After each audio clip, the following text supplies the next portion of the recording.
Assalamualaikum Bu Amalia, kami dari kelompok Pink, saya Keza Alvinda. Saya Florence Putri Intel Siahaan. Saya Sesungguh Sangat Sebarani. Saya Sakti Samito. Saya Adli Wira Putra. Saya Prabu Putra Narasandi. Perkembangan teknologi informasi dan komunikasi. Teknologi informasi atau IT adalah teknologi yang menggunakan komputer untuk menyimpan, mengambil, dan mengirimkan data atau informasi. Teknologi informasi secara umum terdiri atas perangkat keras, perangkat lunak, dan peralatan periferal yang digunakan oleh pengguna tertentu. Agar dapat berinteraksi dengan perangkat lain, TI dapat ditambah dengan peralatan komunikasi seperti jaringan komputer, telekomunikasi, dan internet.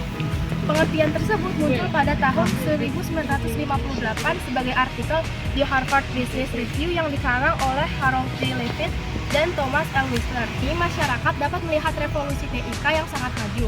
Segala aspek kehidupan manusia tidak dapat dipisahkan dengan teknologi baru era digital ini yang memberikan manfaat besar.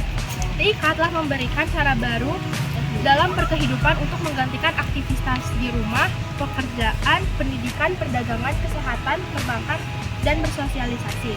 Masyarakat saat ini telah menjadikan TIK sebagai kebutuhan penting dalam bentuk berbagai perangkat seperti komputer, laptop, smartphone, tablet, internet, dan lainnya yang sering disebut gawai.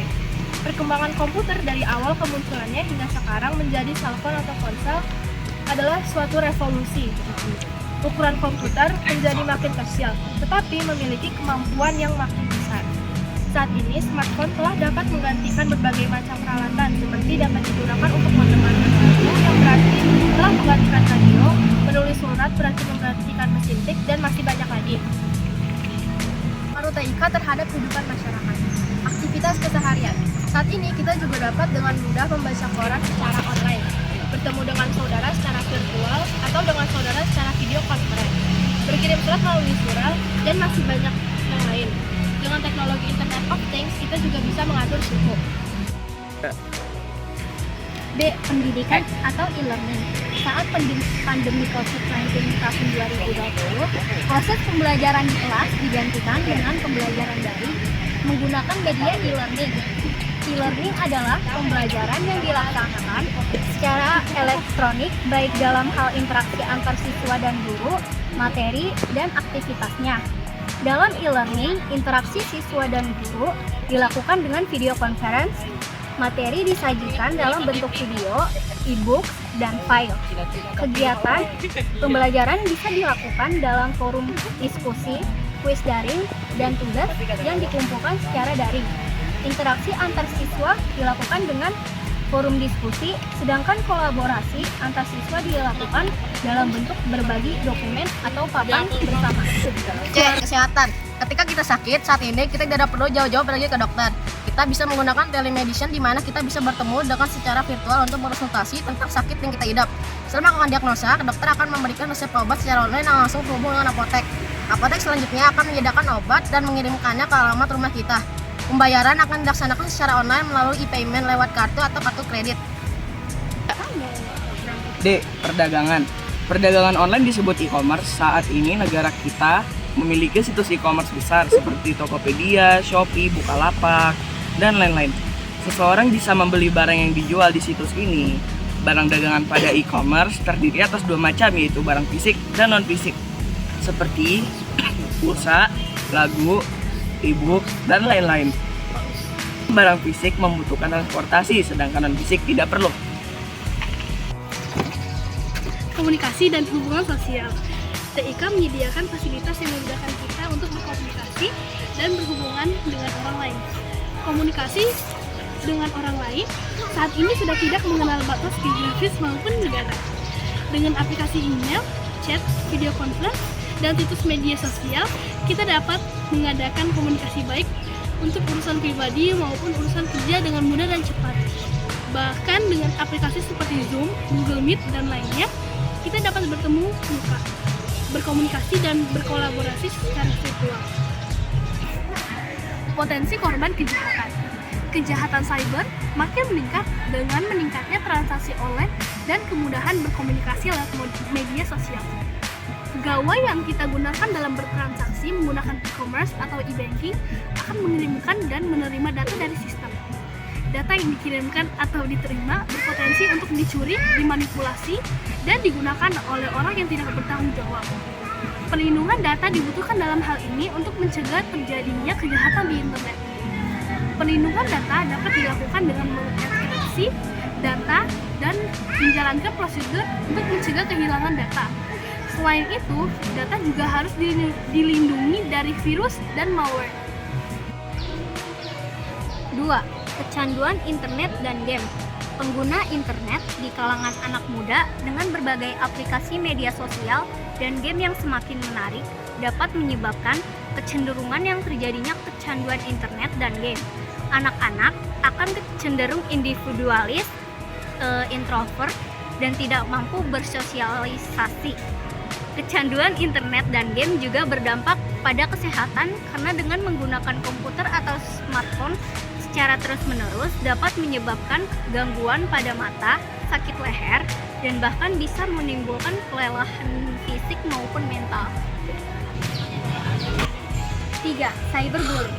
Fenomena lain dengan adanya media sosial ialah fenomena kekerasan dan ejekan atau bullying di internet. Asosiasi Pengusaha Jasa Internet Indonesia atau APJII di tahun 2018 mencatat 49% pengguna internet pernah mendapat ejekan di internet. Ejekan ini bisa membuat korban menjadi depresi dan bahkan bisa bunuh diri. 4. Hiburan. Selain untuk kegiatan formal, TIK juga memberikan dampak positif untuk dunia hiburan atau entertainment. TIK memberikan layanan untuk bermain games, memutar lagu, dan menonton video maupun film. Kita juga dapat menonton televisi dan mendengarkan radio di laptop atau ponsel. Kita juga dapat membaca koran, majalah, dan komik melalui gadget kita. Surga berperahu ke neraka. 5. Pendidikan. Inovasi dalam pendidikan berkembang dengan hadirnya TIK. Media belajar makin menarik dengan hadirnya multimedia yang interaktif. Cara belajar berkembang dengan hadirnya e-learning, pembelajaran jarak jauh, materi online, dan virtual learning. Siswa dapat mengakses konten dari situs yang tersedia di seluruh dunia. Untuk percobaan atau eksperimen yang dinamis, berbahaya, dan tidak dapat dilaksanakan secara langsung, tersedia laboratorium virtual dengan menggunakan simulasi atau virtual reality. Dampak positif dan negatif teknologi informasi dan komunikasi. TIK telah berdampak pada kehidupan manusia, baik berupa dampak positif seperti meningkatnya produktivitas, efektivitas, dan efisiensi. Namun di sisi lain, TIK juga memiliki dampak negatif seperti berkurangnya interaksi tatap muka langsung back to back dan banyak beredarnya berita bohong di internet. A. Dampak positif. 1. Pengelola kegiatan keseharian saat ini. Kegiatan keseharian kita dapat dikelola dengan bantuan TIK yang berdampak pada produktivitas yang meningkatnya jadwal harian kita. Dapat diatur dengan menggunakan aplikasi kalender pada smartphone, gadget, sehingga tidak terlupa dan kita dapat melaksanakan aktivitas tepat waktu. Pembayaran tagihan bulanan dapat dilakukan secara otomatis dan periodik dengan e-banking sehingga tidak terlambat dan tidak kena denda. Pembelian barang kebutuhan sehari-hari, pakaian, makanan juga dapat dilakukan secara daring dengan mudah. Teknologi saat ini telah dapat mengendalikan peralatan rumah tangga yang kita miliki secara jarak jauh. Ketika terhubung dengan internet, ketika semua peralatan teknologi terkoneksi dengan internet seperti ponsel, komputer, kulkas, lampu, pintu, dan garasi, mesin cuci, dan lainnya. Semua peralatan tersebut dapat dikendalikan menggunakan aplikasi di manapun pemiliknya berada. Teknologi ini disebut teknologi IoT, Internet of Things. Gambar. Saat ini juga sudah banyak kamera tersembunyi yang merekam semua kejadian di sekitarnya. Di tempat umum, pemasangan kamera tersembunyi harus dinyatakan secara terbuka. IoT sepatang ibarat mata yang mengintai kita mana-mana, sehingga diharapkan dapat meminimalkan tindak kejahatan. juga bang. Halo Bang Maya, halo teman-teman semua. Disclaimer dulu sebelum saya mempresentasikan bagian saya. Saya sebelumnya meminta maaf kepada kelompok saya karena tidak bisa mengikuti kerja kelompok tadi pagi. Dikarenakan saya ada latihan mandiri karena hari Seninnya saya sudah mengikuti lomba. Jadi saya meminta maaf untuk semuanya. Jadi saya hanya bisa mempresentasikannya di rumah saya. Terima kasih. Lanjut. Pengembangan kecakapan hidup sehari-hari. Dengan akses informasi yang berkualitas, persoalan hidup yang dihadapi manusia akan dapat dibantu penyelesaiannya. Saat ini dengan berkembangannya aplikasi sosial media dan internet, berbagi konten menjadi makin mudah.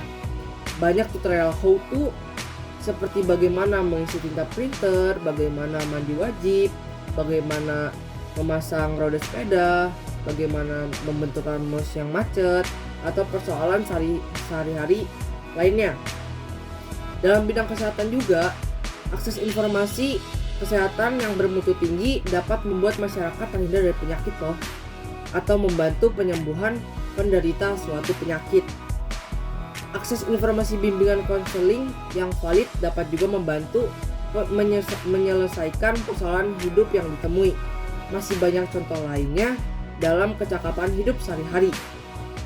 Apa kunci dari belajar kecakapan sehari-hari? Untuk mendapatkan informasi yang benar-benar valid, kita perlu menentukan kata kunci atau keyword, pencarian yang tepat, kemudian jeli memilah dan memilih informasi yang ditampilkan oleh mesin pencari. Jadi jangan kemakan hoax, dan mesin pencari itu seperti Google, Yahoo, dan Yandex. Terima kasih.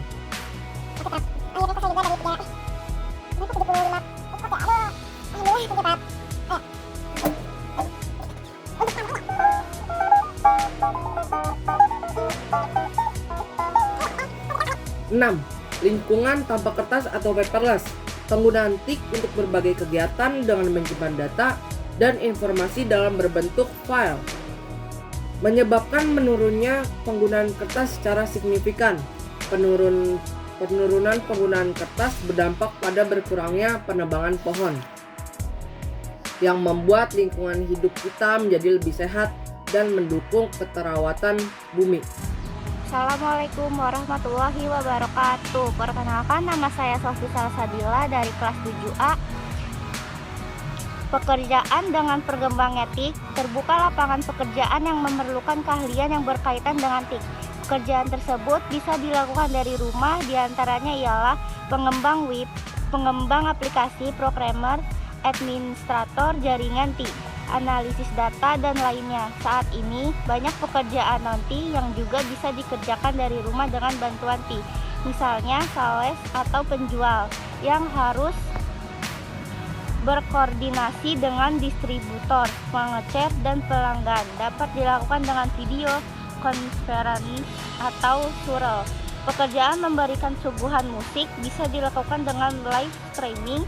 Konsultasi dokter bisa dilakukan dengan jarak jauh, dan lainnya. TIK juga telah membuka lapangan kerja wira swasta yang dapat beroperasi dari berbagai lokasi tanpa batas geografis.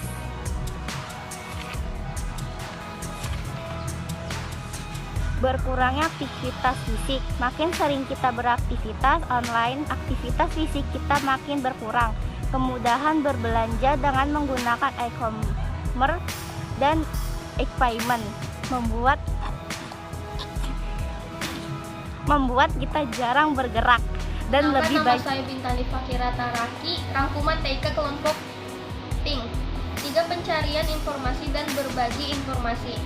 Dengan menggunakan search engine, kita akan lebih mudah mendapatkan informasi seperti penemu sejarah, ilmu pengetahuan, pemenang Nobel, nama orang terkenal, bahkan resep dan solusi dari masalah. Wikipedia merupakan salah satu situs yang banyak dikunjungi. Di situs ini memiliki informasi yang terbuka dalam bentuk ensiklopedia yang dapat dibagikan melalui surel, grup diskusi atau WhatsApp chat seperti Telegram, WhatsApp, Google Groups, dan Yahoo Groups. Potensi kehilangan pekerjaan. Sisi lain kemajuan teknologi TIK adalah kemampuan otomatisasi pekerjaan yang biasa dikerjakan manusia. Dan akibat dari otomatisasi yaitu menghilangkan pekerjaan manusia. Kelebihannya akan timbul pekerjaan-pekerjaan baru.